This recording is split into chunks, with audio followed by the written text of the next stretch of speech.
আমাদের বাড়ি আছে না কৃষ্ণচূড়া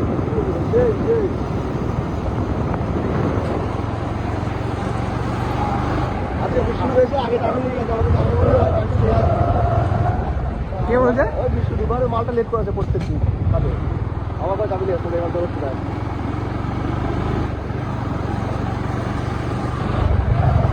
জব করে